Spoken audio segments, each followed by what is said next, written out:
안녕하세요. 부자 오빠입니다. 어제도 다우존스, 나스닥, S&P 500, 3대 지수 모두 하락을 했는데요. 역시 나스닥이 가장 큰 폭으로 빠졌죠. 특히 테슬라가 3% 넘게 빠졌고요. 메타와 아마존이 대략 2% 수준으로 좀 많이 빠졌습니다. 그리고 마소, 애플, 구글 역시 이제 덩치가 큰 기업답게 하락장에서도 강한 모습을 보여주고 있죠. 기본적으로 애플, 마소, 구글 정도 되는 기업들은 좀 묵직합니다. 그러니까 오를 때도 조금밖에 안 오르지만 빠질 때도 좀 적게 빠지는 경향이 확실히 있죠. 사실 이런 빅테크 기업이 좋다는 것을 뻔히 알면서도 손이 안 가는 것은 에코프로처럼 단기간에 몇십 배 오를 수가 없기 때문입니다. 자, 애플이 1년 동안 10배 오를 수 있을까요? 거의 불가능합니다. 왜냐하면 덩치가 너무 크기 때문이죠. 물론 애플이 앞으로도 지속적인 혁신과 발전을 하겠지만 사실 완성형 기업에 가깝기 때문에 중소업체처럼 막 급등하기가 쉽지 않습니다.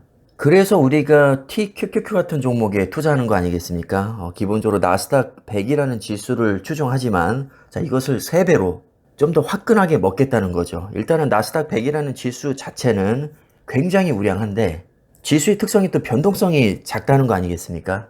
굉장히 우량하고 우상향할 가능성이 높은 건 알겠어. 그런데 약간 애플과 비슷한 느낌으로 그래도 단기간에 그렇게 막 급등할 것 같진 않아. 그래서 TQ에 투자를 하시는 거죠, 사실. 어제 뭐 분위기가 그렇게 안 좋았는데도 3.3%밖에 빠지지 않았습니다.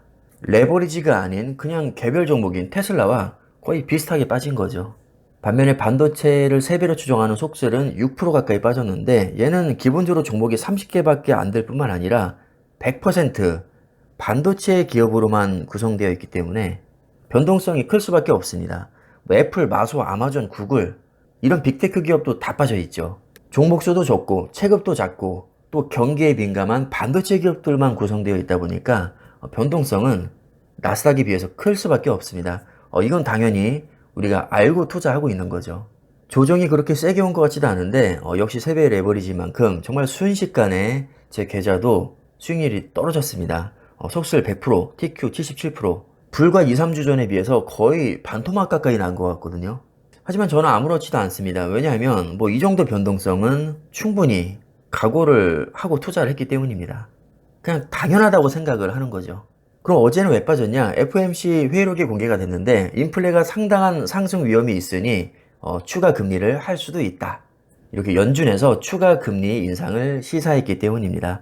자, 우리는 금리 동결을 기대하고 있었죠. 일단은 동결한 뒤에 뭐 내년쯤에 뭐 서서히 인하하지 않을까 이런 기대를 하고 있었는데 갑자기 연준에서 금리를 더 올릴 수도 있다고 하니까 또 쫄아붙은 거죠. 우리는 솔직히 신경 쓰지도 않고 있는데 시장에서는 이거를 과민하게 받아들인 것 같습니다.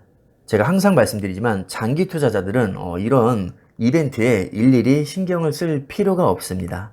단타 치는 사람들, 타이밍 매매하는 사람들에게는 굉장히 중요하겠지만 우리는 타이밍 매매를 하지 않기 때문에 굳이 신경을 쓸 필요가 없는 거죠.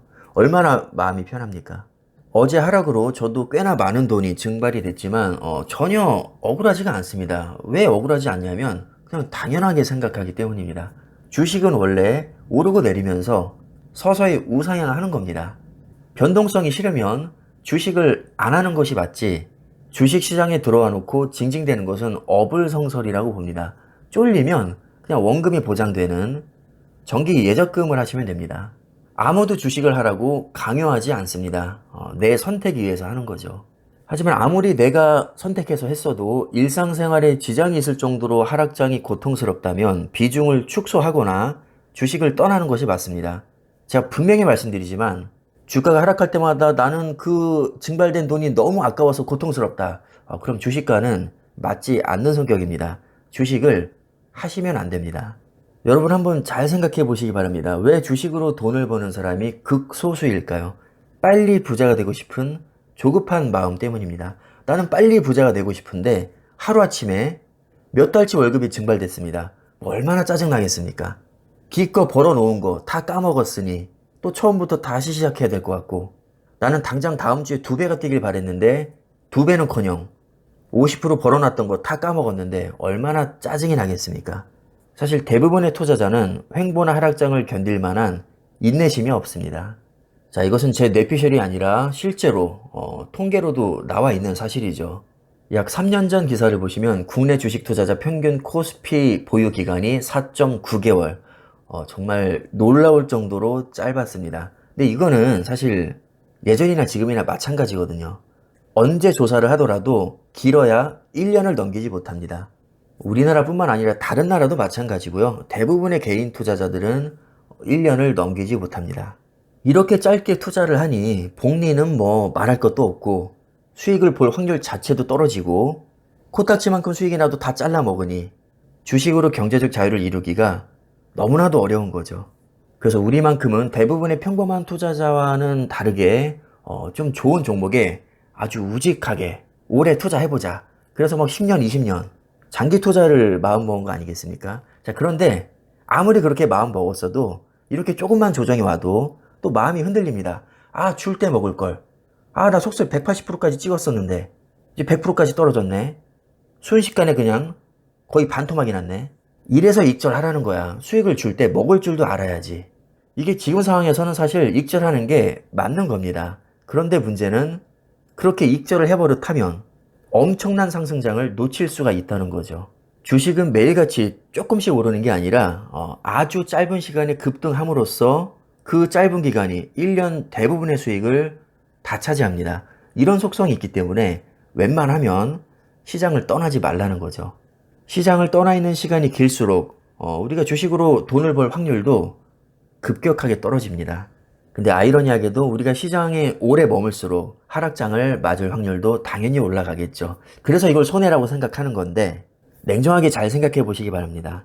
과연 내 능력으로 정말 하락장만 귀신같이 피하고 상승하기 직전에 시장이 다시 들어와서 그걸 다 먹고 그 다음에 또 귀신같이 빠져나와서 하락장 다 피하고 이렇게 할 자신이 있습니까? 그럴 능력이 됩니까? 그럴 능력이 된다면 단타를 치시면 되고요.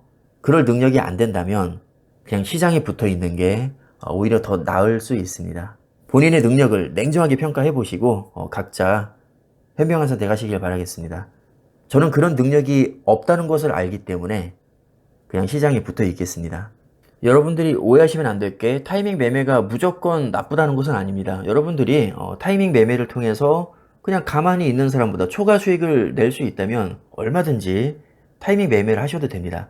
단지 그것이 통계적으로 확률이 매우 떨어지고 제가 그럴 만한 능력이 안 되기 때문에 하지 않을 뿐이죠. 뭐로 가도 서울만 가면 된다고 뭐 어떤 방식으로 투자하든 본인이 돈만 많이 벌면 뭐 장땡입니다. 어찌됐든 돈 많이 버는 사람이 실력자고 주식 잘하는 겁니다. 그러니 각자 확률이 높다고 생각하는 쪽에 베팅을 하시면 되겠죠. 자, 오늘 영상 여기까지 하겠습니다. 감사합니다.